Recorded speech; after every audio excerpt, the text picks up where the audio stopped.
Shalom les bénis dans le Seigneur. Aujourd'hui, par la grâce du Seigneur, le Seigneur nous a fait grâce aujourd'hui de recevoir un homme de Dieu, un grand serviteur de Dieu, où le Seigneur a déposé une vase.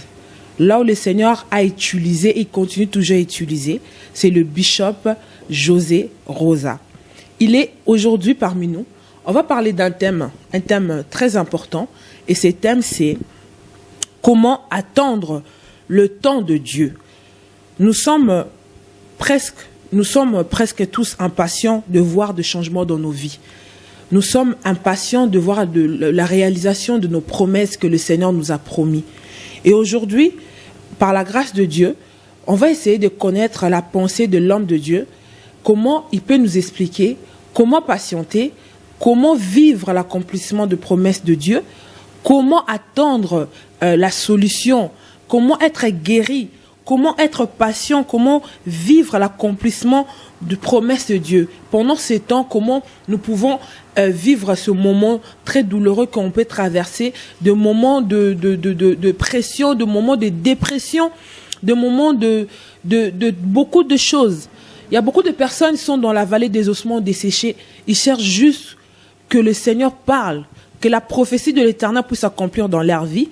Et aujourd'hui, à travers ces thèmes, comment attendre le temps de Dieu, je pense que l'homme de Dieu va nous répondre. On va commencer avec le bishop José Rosa. Shalom, l'homme de Dieu. Shalom, maman. Vous allez bien? Oui, Dieu nous fait grâce comme d'habitude. Vous êtes un grand homme de Dieu. J'ai entendu parler de vous. Je vous ai rencontré il y a 2 semaines chez l'apôtre Cocobar. Et j'ai 2 appels. J'ai des personnes qui m'ont parlé de vous. On m'a dit, vous êtes un grand homme de Dieu. On peut savoir un peu qui vous êtes. Oui, c'est ce que je vous ai dit. Donc, serviteur de Dieu, ça fait longtemps que je me suis converti. Et mon père spirituel, c'est le docteur Lamar. Et puis, je grandis. J'ai fait la médecine comme formation. Et puis, j'ai dû abandonner. Maintenant, je suis dans l'œuvre de Dieu. Ça fait belle lurette. Et puis, je me sens beaucoup plus à l'aise dans la mission. Au fait, quand les gens disent, c'est parce que j'ai fait vraiment la mission. Dans le Congo, j'ai fait tout le Congo, même le Congo profond. Et Brazzaville, mêmement. Et puis, j'ai beaucoup voyagé. Donc, quand vous parlez que vous avez fait la mission, qu'est-ce que vous allez dire par là? Donc, ça veut dire que nous évangélisons, comme Jésus le disait, de ville en ville, de village en village, apportant la parole de Dieu pour la consolation du peuple de Dieu. Donc, c'est par rapport à ça que les gens nous reconnaissent. Mais la grandeur, ce n'est pas à nous de le dire, parce que vous savez, Jésus dit qu'il n'est pas bien à un homme de parler de lui-même, il est mieux que les autres parlent de lui. Et puis la grandeur, quand on le dit, elle est sectorielle, chacun est grand dans son secteur. Donc moi je trouve que la grandeur a toujours été relative. C'est à vous de le dire. Mais est-ce que vous-même vous considérez comme un grand? Il est difficile à quelqu'un de se considérer comme un grand parce qu'on a dit celui qui est grand finit. Donc je pense que je suis encore un enfant qui doit grandir. D'accord. Vous êtes un enfant qui doit grandir. Oui. Donc vous n'avez pas encore grandi. Oui, je suis comme Paul. Paul dit que nous connaissons en partie, donc ça veut dire que nous sommes encore petits. Mais le temps viendra où nous connaîtrons tout et nous serons grands. Gloire à Dieu. Et là, actuellement, vous résidez à Île-Maurice. Oui, actuellement, je vis en Île-Maurice où on fait l'école biblique et puis on est en train de booster les églises. Et quelle est votre vision? Ma vision, c'est évangéliser le monde. Comme j'ai dit, je suis bishop parce que je gère beaucoup d'enfants qui sont miens, qui ne sont pas miens, que je gère. J'ai donné un style à l'évangile. Au fait, c'est le style que je donnais à l'évangile.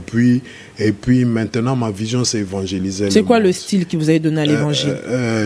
Nous avons donné un style de prédication où on actualise les choses, où on rend les choses vivables. Vous mettez des mises à jour. Mises à jour. Et merci, ça c'est le mot technique qu'il nous faut. Et donc, c'est un peu ça. Et c'est ma vision, c'est vraiment gagner le monde. Quand vous parlez vous avez ramené un nouveau style, vous mettez l'évangile sous forme d'une mise à jour. Parce qu'aujourd'hui, un ordinateur, il faut chaque fois, même le portable, le mettre en mise à jour. Oui. Vous voulez dire quoi par là? La vision, là, c'est quoi? Prêcher quoi? Les démons, les sorciers? Nous voulons un peu comprendre. Bon, j'ai parlé d'abord du style. Quant au message, c'est autre chose. Moi, je suis un prédicateur de la foi, de la grâce, mais je n'exclus pas tout ce que les autres voient. Parce que la réalité spirituelle, c'est un monde costaud. C'est un monde costaud, il y a des réalités. Mais moi, je trouve que toutes les réalités, qu'il en soit, a comme de garde-fou la Bible. Donc, il faut seulement le prêcher tout en gardant la modération biblique. D'accord, vous avez dit que vous êtes un prédicateur de la foi. De la foi, de la grâce, de l'espérance. Et pas des prédicateurs des démons. Et prédicateur. Non, je prêche aussi les démons. J'ai dit que tout doit se faire avec le respect de la déontologie et de la doctrine biblique. Tout doit se prêcher avec la base biblique parce que Jésus dit dans la parole que le Fils de l'homme est apparu pour détruire les œuvres du malin. Donc ça fait partie. Donc vous mettez notre Seigneur Jésus-Christ à la première place. Mais Jésus doit être en première place parce que même ceux qui chassent les démons les chassent au nom de Jésus. Nous allons revenir, c'est très important ce que vous avez dit. Oui. Donc, on va débuter notre émission, le sujet de notre émission, oui. Comment attendre le temps de Dieu, Bishop. Vous savez, attendre le temps de Dieu, c'est difficile.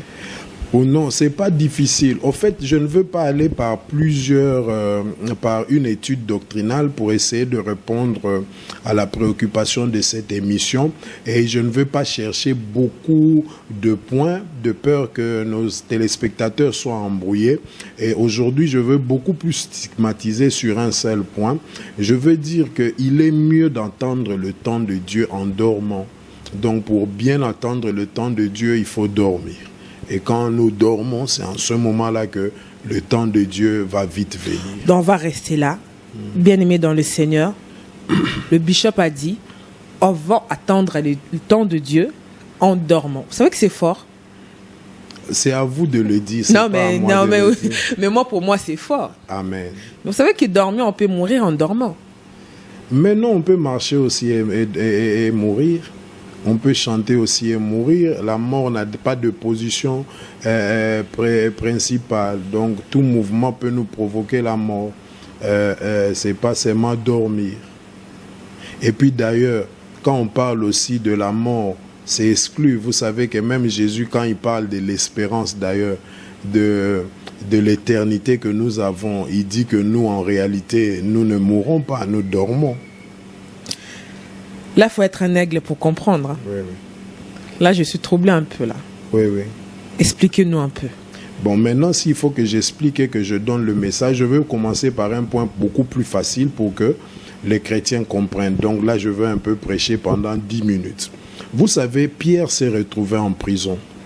Et puis, parce que nous sommes dans Acte 12, et Pierre se retrouve en prison parce qu'il y a quelque chose qui s'est fait. Hérode voulait finir avec l'Église et avec les apôtres. Et il est arrivé à tuer Jacques, qui était une colonne.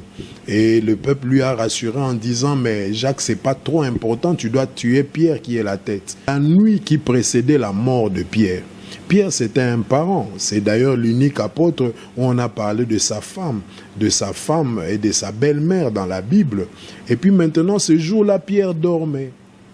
Oh, le jour qui précède ta mort, on ne peut pas dormir. On est dans l'anxiété, on est dans l'inquiétude. Mais Pierre dormait. Pourquoi Pierre dormait? Parce qu'avant que Jésus ne parte, Pierre avait une promesse. Dieu lui avait dit que actuellement, Pierre, tu fermes ta ceinture seul. Mais quand tu deviendras vieux, on t'aidera à fermer la ceinture. Donc Pierre était entre deux choses. Entre la parole que Hérode lui a dite et entre la promesse que Jésus lui a laissée. Mais maintenant, comme Pierre croyait en Jésus, il n'était pas excité et il n'était pas stressé. Il a dormi sur la parole de Jésus. Et c'est ce qui fait que, parce que Jésus lui a promis, tu seras vieux. Et Hérode lui promet la mort pendant que lui, il est jeune. Oh là là. Donc, vous voyez maintenant, au fait, le problème du monde, c'est qu'ils ont peu de temps d'écouter la parole de Dieu, mais ils ont beaucoup de temps pour écouter les informations du voisin, de l'environnement, de France 24, de tout ce qu'on leur dit. Et les informations sur Dieu sont minimes. Or, ce qui règne dans notre destinée, c'est l'information que nous avons reçue. Pierre avait une information, je ne mourrai pas jeune, je mourrai vieux. Et puis, il a reçu cette information de celui qui dit une chose et la chose arrive. De celui qui, sa parole, a une prédominance sur les circonstances. C'est pour cela que Pierre dormait. Parce qu'il savait que ce que Hérode a dit... Dans ce que je peux comprendre, oui. Quand on a une promesse en nous, on peut dormir tranquille. On dort. Et puis maintenant, non, je n'ai pas encore révélé dormir. Dormir, au fait, c'est cet acte de confiance. Mais quand on est calme, donc on a confiance, on trouve sommeil. Parce que quand on vous dit qu'on va vous tuer demain, la conscience ne sera pas calme. Pour un responsable comme Pierre, il va penser à ses enfants. Il y aura insomnie, il va faire des cauchemars. Il va se dire, mais c'est comment la faire? Mais Pierre était calme, il a même trouvé le sommeil. Et vous savez même que celui qui est venu réveiller Pierre, c'est un ange. Et il l'a réveillé pas facilement. La Bible dit en le tapant. Donc, c'est qu'il avait même un profond sommeil. Donc, actuellement, les gens trouvent qu'attendre le temps de Dieu est difficile. Humainement parlant aussi, c'est difficile. Mais quand nous croyons à la parole, quand nous gardons la parole, quand nous nous plongeons dans la parole, c'est en ce moment-là que Dieu fait élever le matin. Je n'ai pas fini. Je vais appuyer ça avec deux exemples comme le pied gauche et le pied droit, vous allez bien comprendre. C'est la même chose qui s'est passée le jour où Jésus traversait dans la barque. Il a lancé une parole qui peut être aussi une promesse. Il dit, allons de l'autre bord. Donc, son problème, quand nous sommes montés dans la barque, il a dit, nous allons nous retrouver de l'autre bord. Maintenant, en cours de route, ils ont rencontré la tempête. Et puis les apôtres criaient, nous allons mourir. Amen. Mais Jésus dormait. Parce que Jésus a confiance à sa parole. Il a dit même, sa parole est esprit et vie.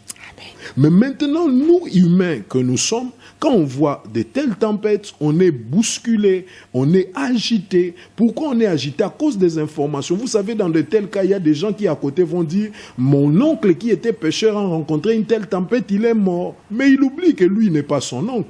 Lui, il a Jésus. Peut-être que son oncle n'avait pas Jésus. Donc Jésus dormait. Et puis Jésus ne dormait pas dans un paquebot français, mais il dormait dans une barque. Ça veut dire l'eau qui s'agitait le mouillait. Mais il ne se réveillait pas.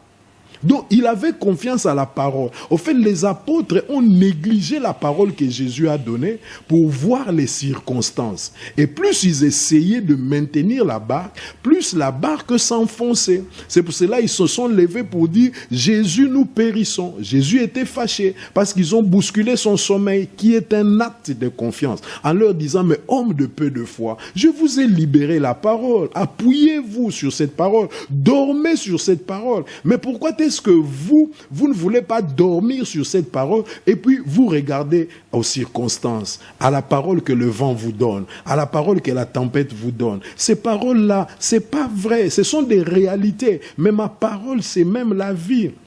Donc vous voyez dans de tels cas, Adam avait aussi un problème. Et puis Adam a cherché dans tout le jardin que Dieu lui a donné la résolution à son problème. Quelle était sa résolution? Elle voulait une femme. Et voulait quelqu'un avec qui dialoguer. Dieu ne venait que le soir, mais du matin au soir, il pouvait partager aussi ses idées. Donc il a cherché une femme. Quand il a regardé toutes les natures, il ne s'était pas retrouvé en lui-même. Alors, quand Dieu est venu, peut-être que Adam a exposé la chose à Dieu, et ça je dis entre guillemets, parce que la Bible dit, Dieu lui-même a vu qu'il n'était pas bon que l'homme soit seul. Mais pour donner la solution à Adam, il fallait qu'Adam dorme. Et quand Adam a dormi, c'est en ce moment-là qu'en se réveillant, Adam a eu la solution. Dormir, quand je parle de ça, c'est un acte de foi. C'est un abandon à Dieu. On doit croire en Dieu. Les gens sont agités parce qu'ils n'ont pas beaucoup d'informations. Donc, Bishop, ce qu'on peut dire, ce que vous avez résumé, parce qu'on n'a pas beaucoup de minutes. Je vous en prie. Ce qu'on peut résumer, les bien-aimés qui sont en train de nous suivre à travers le monde, que dormir, on peut dire c'est la foi. C'est la foi, c'est la confiance. C'est la confiance, l'assurance. Voilà. L'assurance en Dieu. Voilà, c'est ce qu'on... Et ce qui manque au peuple de Dieu aujourd'hui? Ce qui manque au peuple de Dieu, c'est par rapport à ça, parce qu'ils veulent avoir d'autres informations que les informations de Dieu. Et quelles sont ces informations-là? C'est les prédicateurs d'aujourd'hui, c'est les messages d'aujourd'hui, c'est l'évangile d'aujourd'hui? Non. De toute façon,